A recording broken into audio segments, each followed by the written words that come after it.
సుమన్ టీవీలో మీ business promotions కోసం ఈ కింది నెంబర్ను సంప్రదించగలరు.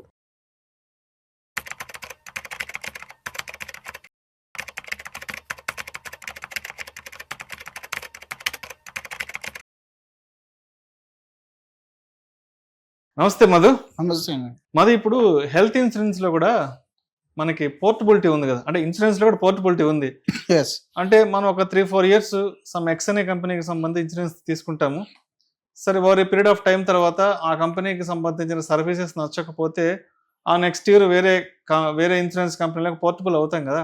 మరి ఈ పోర్టబుల్ అయ్యే టైంలో ఎటువంటి ఇబ్బందులు ఉంటాయి, ఏంటి అసలు? పోర్టబిలిటీ అవ్వాలి అనుకున్నప్పుడు తప్పనిసరిగా ఎటువంటి అంశాలను మనం అడిగి తెలుసుకోవాలి అంటారు? తెలుసుకోకపోతే ఎటువంటి ఇబ్బందులు ఫేస్ చేసే అవకాశం ఉంది? ఈ రోజుల్లో మీరు ఇన్సూరెన్స్లో ఉన్న కంప్లైంట్స్ కానీ లేదా రిజెక్షన్స్ కానీ 70 to 80% అన్నీ కూడా పోర్టబిలిటీ ద్వారా వచ్చినవి. అండ్ ఇంకొకటి ఏంటనంటే, అసలు పోర్టబిలిటీ అనేది కొన్ని సందర్భాల్లో మొత్తం చేయకూడదు. ఆ సందర్భాలు ఏంటంటే, మీ ఏజ్ కనుక 45 నుంచి 50 మధ్యలో ఉండి మీకు ఏదైనా ఆల్రెడీ హెల్త్కి సంబంధించిన ఇష్యూ ఉంటే మీరు ఇంకో కంపెనీలోకి మారకుండా ఉంటే మంచిది.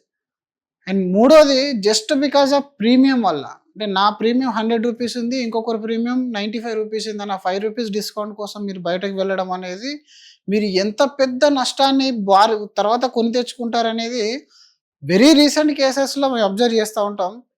చాలా చిన్న చిన్న మిస్టేక్స్ వల్ల మీరు పోర్టబిలిటీ అని అంటే దాని అర్థం మొబైల్ నెంబర్లో ఉన్న పోర్టబిలిటీ లాగా ఉండదు ఇక్కడ విషయం. మొబైల్ నెంబర్లో మీరు ఓటీపీ చెప్పేస్తే సేమ్ నెంబర్ కంటిన్యూ అయిపోతుంది, కొత్త ఆపరేటర్ వస్తారు. ఇక్కడికి వచ్చిన తర్వాత ఇప్పుడు మొబైల్ నెంబర్ పోర్టబిలిటీలో కూడా మనం సమస్యలు చూస్తున్నాం. ఒకప్పుడు జియో అనేది ఫ్రీ ఉండేది, 299కి వచ్చేసింది. ఇప్పుడు ఒకప్పుడు ఎంత ఉండేది, 99 రూపీస్, 129, 139, ఇప్పుడు 299కి వచ్చింది. జనరల్గా నువ్వు డేటా వాడకు, నువ్వు 299 రీఛార్జ్ చేయాల్సిందే. అక్కడ ఏదైతే ఫేస్ చేసామో స్టార్టింగ్లో, మనం ఏదైతే ఒక FOMO, fear of missing opportunity ఏదైతే వెళ్ళిందో, హెల్త్ ఇన్సూరెన్స్లో కూడా సేమ్ అలాగే అట్రాక్ట్ చేస్తుంది కంపెనీ. హెల్త్ ఇన్సూరెన్స్లో మొబైల్ నెంబర్ కాబట్టి అక్కడ ప్రాబ్లం లేదు, ఇక్కడ మీ లైఫ్కి ముడిపడి ఉంటుంది. మీరు దీన్ని 100 years మీతో పాటుగా మీ ఫ్యామిలీ, మీ పిల్లలు, వీళ్ళందరూ కూడా ఈ పాలసీలో లైఫ్ ఎండ్ అయ్యేంత వరకు ఉండాలి. మరి అలాంటి డిసిజన్ అనేది, ఏ ప్రీమియం 5% డిస్కౌంట్ ఉందనో, ఒక ఫీచర్ మిస్ అయిందని చెప్పేసి, లేదా ఏజెంట్ ఏదైనా ఒకప్పుడు మీతో కొద్దిగా రూడ్గా బిహేవ్ చేశాడనో, లేదా మీ కాల్ ఆన్సర్ చేయలేడనో, ఒక టెంపరీ ఒక ఎమోషనల్కి మీరు లోన్ అయిపోయి పోర్టబిలిటీ చేస్తే వచ్చే కష్టాలు మీరు తట్టుకోలేదు. తర్వాత మీరు పోర్టబిలిటీ అంటే కొత్తగా పాలసీ తీసుకున్నట్టే. ఒక కొత్త ఇన్సూరెన్స్ కంపెనీకి మీరు ఎక్స్ అనే కంపెనీలో 20 సంవత్సరాలు ఉండండి, వై అనే కంపెనీలోకి వచ్చారంటే మీరు ఈరోజు కొత్తగా హెల్త్ ఇన్సూరెన్స్ తీసుకున్నట్టే మిమ్మల్ని ట్రీట్ చేస్తుంది. యాజ్ ఫర్ రెగ్యులేటర్ కూడా వాళ్ళు ఏం చెప్తున్నారని అంటే, మీరు పోర్టబిలిటీలో కొత్తగా తీసుకున్నట్టే అండర్ రైట్ చేసుకోవచ్చు అని చెప్పేసింది వాళ్ళకి. ఇప్పుడు మీరు ఒక 20 సంవత్సరాల నుంచి ఉన్నారు, మీకు బాడీలో ఎక్కడో చిన్న సిస్టు తయారైంది. ఇప్పుడు ఆ సిస్టు మీకు తెలియదు, మీరు పోర్టబిలిటీ అయ్యారు, కానీ మీకు ఆ సిస్టుకి రిలేటెడ్ పెయిన్ ఉంది. తలలో చిన్న సిస్టు తయారైందండి, మీకు తలనొప్పి వస్తుంది, తలనొప్పే కదా. కొత్త ఇన్సూరెన్స్ కంపెనీ ఏమంటుంది, other than viral issues, normal pains, మీరు ఏదైనా ఉంటే చెప్పండి అని చెప్పింది. ఇప్పుడు వాళ్ళే చెప్పారు కదా, మైనర్ ఇష్యూ కదా మనకి హెడేక్ అనేది, నేను చెప్పలేదు, పోర్టబిలిటీ అయ్యాను, ఐఎమ్ హ్యాపీ. నాకు అడ్వాన్స్ ఫీచర్స్ వచ్చాయి, కొత్త కంపెనీ, క్లెయిమ్ రేషియో 99.999 అన్నీ చూసుకున్నాను. ఇప్పుడు నేను ఒక 6 నెలల తర్వాత కళ్ళు తిరిగి పడిపోయాను. డాక్టర్ అన్నాడు, మీకు సిస్టమ్ ఉందని.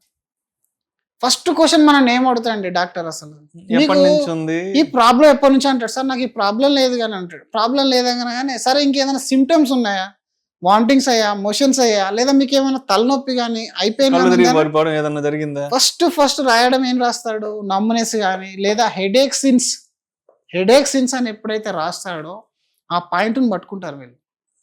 ఇప్పుడు ఆ point 1 year back, 1.5 year back, 2 year back, 3 year back మీరు రాశారు, కానీ మీరు మా దగ్గరకు వచ్చి 3 months అయింది. మీరు ఆ తలనొప్పి అనే విషయాన్ని మాకెందుకు చెప్పలేదు? అంటే ఆల్రెడీ మీ ఒంట్లో జబ్బు పెట్టుకొని మీరు మా దాంట్లో పోర్టబుల్ అయ్యారు. ఇప్పుడు వీళ్ళు చేసేది ఏంటంటే, మీ దగ్గర ఆల్రెడీ పెయిన్ ఉంది, మీకు దాని రిలేటెడ్ సర్జరీలో మీ పాత కంపెనీలో ఉన్న లిమిట్ సరిపోదు కాబట్టి మీరు 5 లక్షలు ఉన్న పాలసీని 50 లక్షలకు మార్చుకొని పోర్టబిలిటీ అయ్యారు. ఇది మీరు చేసిన మోసం కాబట్టి మీకు నేను క్లెయిమ్ ఇవ్వను. ఇప్పుడు ఇక్కడ నష్టపోయింది ఎవరు, లాభపడ్డది ఎవరు, అసలు ఎవరు మిస్టేక్ ఇది? అంటే కొత్త కొత్త ఫీచర్స్ లాంచ్ చేసి కస్టమర్ని అట్రాక్ట్ చేసిన కంపెనీదా, లేదా ఆలోచించకుండా పోర్టబిలిటీ అయిన ఒక ఇన్నోసెంట్ కస్టమర్దా, లేదా సిస్టమ్దా, లేదా మీడియేటర్దా? ఇవి 3 మనం బాగా అర్థం చేసుకోవాలండి. ఎవరైనా సరే ఈ ఈ ఈ సమస్య అనేది ఎప్పుడు తెలుస్తుంది? అసలు ఒక కామన్ మ్యాన్కి తెలియదు కదా. ఇది హెడేక్ అనేది లోపల సిస్ట్ ఉంటుంది, ఆ సిస్ట్ వల్ల నాకు రేపొద్దున పోర్టబిలిటీ అయిన తర్వాత నాకు క్లెయిమ్ రాదు అని తెలిస్తే no one will dare to port their policy. కానీ ఇక్కడ ఆయనకు తెలియదు కాబట్టి కొత్త కంపెనీ యొక్క బాధ్యత అది. కానీ కొత్త కంపెనీ కూడా ఆ బాధ్యతలు ఆయన రూల్స్ ప్రకారం ఆయన అడిగాడు. ఎందుకంటే డిజైన్ చేసిన వారు ఒక్కోరు, సేల్ చేసేవారు ఒక్కోరు, ఎగ్జిక్యూట్ చేసేవారు ఒక్కోరు, గైడెన్స్ ఇచ్చేవారు ఇంకోరు. హెల్త్ ఇన్సూరెన్స్ అనేది మార్కెట్లో మామిడి పళ్ళ వ్యాపారం అయిపోయింది. ఒకటి 80 బోర్డు పెట్టి అమ్మితే ఇంకోటి 100 రూపీస్ బోర్డు పెట్టి అమ్ముతాడు. సేమ్ ఉంటాయి, మళ్ళీ అది ఎల్లో కలర్ ఇది ఎల్లో కలర్ ఉంటుంది. రెండిట్లో కంపేర్ చేసుకోవడానికి కూడా ఉండట్లేదు. కాబట్టి ఎవరైతే మీడియేటర్స్ ఉన్నారో వాళ్ళు ఎక్స్పీరియన్స్ అయి ఉంటారు, వాళ్ళు కౌంటబిలిటీ ఉంటుంది. ఇక్కడ కూడా మీరు మీడియేటర్ మీద డిపెండ్ అవుతూనే కాస్త నాలెడ్జ్ పెంచుకునే ప్రయత్నం చేయాలి. అసలు పోర్టబిలిటీ కండిషన్స్ ఏంటో తెలిస్తే ఆ తర్వాత పోర్ట్ చేయాలా లేదా అనేది మీరు తెలుసుకోవచ్చు. ఇక్కడ చాలా మంది ఎప్పుడు డిస్కౌంట్ ప్రకారమే చూస్తున్నారండి. 90% ఆఫ్ ద కస్టమర్స్ ఏ కంపెనీలో తక్కువ, మనం అసలు వాడైనా వాడాం, 15 ఏళ్ళ నుంచి మనం ఒక్కసారి క్లెయిమ్ చేయలేదు. దానికోసం సంవత్సరానికి 60,000 ₹1,00,000 ఎందుకు? ఓ 10,000 తగ్గితే ఇంకో దానికి సేవ్ అవుతుందని చెప్పేసి ఉద్దేశంతోనే వాళ్ళు పోర్టబిలిటీకి వస్తున్నారు. కానీ రేపు పొద్దున లాస్ట్ ఒక క్లెయిమ్ చూసాము, వాళ్ళకి అన్నవాహికకు క్యాన్సర్ వచ్చింది. మామూలుగా మనం తినే అన్నవాహిక ఉంటుంది కదా, ఆ పైప్కి క్యాన్సర్ వచ్చింది. ఆయనకు స్వాలోయింగ్ ఇష్యూ ఉందంట. స్వాలోయింగ్ ఇష్యూ ఉంటే ఎవరైనా సరే గొంతు రిలేటెడ్ అని చెప్పేసి ఏదో నాకు గొంతు రిలేటెడ్ ప్రాబ్లం ఉందని చెప్పి పోటయ్యాడు ఆయన. కానీ గొంతు రిలేటెడ్ ప్రాబ్లం కాదు, మీకు స్వాలోయింగ్ ప్రాబ్లం అనేది డిఫరెంట్. గొంతు ప్రాబ్లం అంటే ఈఎన్టీ కేసెస్లోకి వచ్చింది. థ్రోట్ ప్రాబ్లం కిందకి వచ్చింది. థ్రోట్ ప్రాబ్లం రాశారు పీడి కింద. ఈ అన్నవాహిక క్యాన్సర్ వాళ్ళు కొట్టేస్తారు. ఎందుకు అని అంటే నువ్వు స్వాలోయింగ్ ఇష్యూ ఉందన్న విషయం మాకు చెప్పలేదు, లేదంటే నేను థ్రోట్ ఇష్యూ చెప్పాను అని ఆయన అంటాడు. ఇప్పుడు థ్రోట్ ఇష్యూ అనేది ఈజ్ డిఫరెంట్, స్వాలోయింగ్ అనేది డిఫరెంట్ అని చెప్పేసి మళ్ళీ వీళ్ళు రిజెక్ట్ చేస్తే దానిపైన అంబుడ్స్మెన్కి వెళ్ళి అంబుడ్స్మెన్ మళ్ళీ ఫైట్ చేసిన తర్వాత ఎన్నో రోజులు ఆ క్లెయిమ్ అనేది వచ్చింది. అంటే చూడండి, ఒక చిన్న ఇష్యూ ఇది ఎంత పెద్దది. క్యాన్సర్ అంటే ఏంటి? అసలు క్యాన్సర్ క్లెయిమ్ కానీ రాకపోతే ఇన్ని రోజులు కట్టిన ప్రీమియము, సంపాదించుకున్న ఆస్తి అంతా కూడా తీసుకెళ్లి కార్పొరేట్ ఆఫీస్లో వేయాల్సిందే కదా. ఇప్పుడు ఇక్కడ ఈ చిన్న చిన్న విషయాలు ఎడ్యుకేట్ చేసే వాళ్ళు ఎవరు? ఈరోజు అంటారు, సార్ మీకు ఎక్స్ కంపెనీ కంటే వై కంపెనీ మంచిది, వై కంపెనీ కంటే జెడ్ కంపెనీ మంచిది. అసలు ఎక్స్ కంపెనీలో ఏది మంచిదో ఏది మంచిది కాదో పక్కన పెట్టేస్తే ఎలాంటి సమస్యలలో ఒక పాలసీ హోల్డర్ ఇరుకుతాడు, ఎలాంటి సమస్యల్లో కంపెనీ ఆయనతో ప్లే చేస్తుంది, ఎలాంటి సమస్యల్లో నీకు ₹1 క్లెయిమ్ కూడా రాదు అనే విషయాన్ని ఎడ్యుకేట్ చేయడానికి ఈరోజు ఇండియాలో ఉన్న ఒక ఇన్స్టిట్యూట్ని చెప్పండి. ఈరోజు ఇండియాలో ఇన్స్టిట్యూట్ లేదు. ఇండియా ఎప్పుడు మీకు ఈ కంపెనీ కంటే ఈ కంపెనీ మంచిది, ఈ ప్రోడక్ట్ కంటే ఈ ప్రోడక్ట్ మంచిది, అవి 2 చాట్ జీపీటీలో కొట్టినా తెలిసిపోతుంది నాకు. దానికి నీ ఎక్స్పర్టైజ్ ఎందుకు? నువ్వు 4 రకాల కంపెనీలు చూపించేసి ఇందులో ఎక్స్ వై జెడ్ ఇవన్నీ చూపించాల్సిన అవసరం లేదు. రియాలిటీగా ఒక 20 సంవత్సరాలు ఎక్స్పీరియన్స్ అయి ఉన్నావా? ఎప్పుడైనా హాస్పిటల్కి వెళ్ళావా? హాస్పిటల్లో నువ్వు చూసావా? డాక్టర్ రాసిన దానికి ఇన్సూరెన్స్ కంపెనీ ఎందుకు యాక్సెప్ట్ చేయదో ఫైట్ చేసావా? లేదా ఇన్సూరెన్స్ కంపెనీ ఇచ్చిన బిల్లును హాస్పిటల్ ఎందుకు రూమ్ రెంట్ను 6,000 అని చెప్పేసి మా దగ్గర ఎక్స్ట్రాగా మళ్ళీ డ్యూటీ డాక్టర్ ఫీజు ఎందుకు వసూలు చేస్తున్నావు? రూమ్ రెంట్ 5,000 ఉంటే నా దాంట్లో 6,000 ఎందుకు ఛార్జ్ చేసావు? ఓపీడీలో నేను ఎందుకు ఉండాలి? నేను డెంగ్యూ జ్వరం వస్తే ఇంట్లో ఉండి మందులు మింగాల్సింది, హాస్పిటల్ ఎందుకు జాయిన్ అయ్యావు? ఇలాంటి క్లెయిమ్స్ ఎన్ని వస్తున్నాయి డైలీ. కొన్ని 100 క్లెయిమ్స్ వస్తున్నాయి, కొన్ని 100 క్లెయిమ్స్ రిజెక్ట్ కూడా అవుతున్నాయి. అంటే రిజెక్ట్ అయ్యేది ఓన్లీ 5 to 10% కాబట్టి పెయిన్ ఎవరికి అనిపిస్తలేదు. ఇది 50% అయినాడు ప్రతి ఒక్కరు ఇప్పుడు బయటకు వచ్చి అల్లర్లు చేస్తారు. ఈ రోజు కొన్ని ఇన్సూరెన్స్ కంపెనీలోకి వెళ్ళి దాడులు కూడా జరుగుతున్నాయి. దేని వల్ల జరుగుతున్నాయి? ఈ నాలెడ్జ్ అనేది లేక వల్ల దాడులు జరుగుతున్నాయి. వాళ్ళకి అసలు నేను ఒక కంపెనీ నుంచి ఇంకో కంపెనీకి మారుతున్నప్పుడు మినిమంగా నేను ఫాలో అవ్వాల్సిన కొన్ని రూల్స్ అండ్ రెగ్యులేషన్స్ ఉంటాయి అని చెప్పి చేయట్లేదు. తొందరపాటు అన్నిటి కూడా. పోర్టబిలిటీ కూడా ఆన్లైన్ వచ్చేసింది.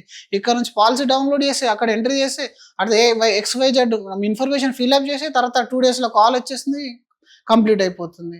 అండ్ మీ కన్వీనియంట్ కోసం అని వాళ్ళు హెల్త్ చెకప్ కూడా చేయట్లేదు. పోర్టబిలిటీలో 60 ఏళ్ళు దాటితేనే నేను హెల్త్ చెకప్ చేస్తాను అంటున్నాడు. ఇప్పుడు నీలో ఉన్న బాడీలో ఉన్న ప్రాబ్లం అని హెల్త్ చెకప్ చేయండి బయటపడదు. నువ్వు ఓపెన్గా చెప్దామంటే నీకు అంత నాలెడ్జ్ లేదు. పోనీ ఏజెంట్ కూర్చి అడిగితే నువ్వు ఆ ఏజెంట్ కాల్ ఆన్సర్ చేయడం మానేస్తావు. ఇక్కడ ఇన్ని సమస్యలలో రేపటి రోజున మన ఫ్యామిలీకి సంబంధించిన క్లెయిమ్ని మనమే పోగొట్టుకుంటున్నాం. కాబట్టి పోర్టబిలిటీ అనేది ఒకటి, మీ కంపెనీ కంప్లీట్లీ అవుట్డేటెడ్ అయిపోయింది ప్రోడక్ట్.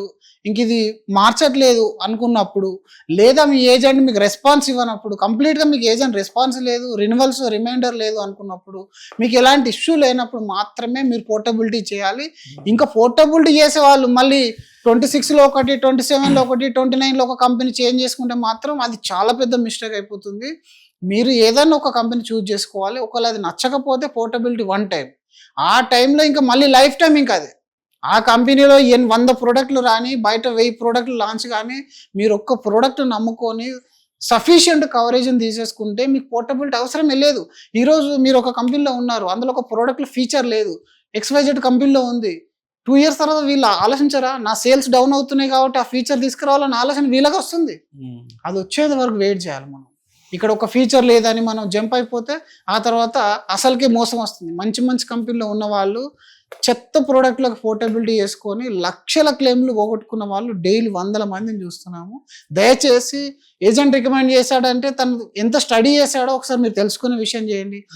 ఆన్లైన్లో ఎవడో రికమెండ్ చేస్తున్నాడంటే దీనివల్ల వాళ్ళకేం బెనిఫిట్ ముందు ఆలోచించండి తప్ప మనల్ని ఏదో సేవ్ చేస్తున్నారు, మనకేదో కొత్త ప్రోడక్ట్ ఇస్తున్నారు. ఈరోజు డేటా లీకేజ్ సమస్య ఉంది. మీరు ఎక్సైనా కంపెనీలో 20 సంవత్సరాలు ఉంటే ఇప్పుడు 10 రకాల కంపెనీ నుంచి మీ డేటా రెన్యువల్ ఉంది సార్ మీది జూన్లో జూలైలో అని కాల్ వస్తుంది. హౌ?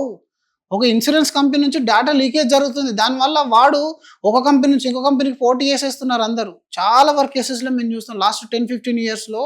కొన్ని కంపెనీస్ అయితే ఓన్లీ డేటా లీకేజ్ చేసి వాళ్ళ బిజినెస్ పెంచుకున్నాయి. ఈరోజు మార్కెట్లో వాళ్ళు స్ట్రగుల్ అవుతున్నారు.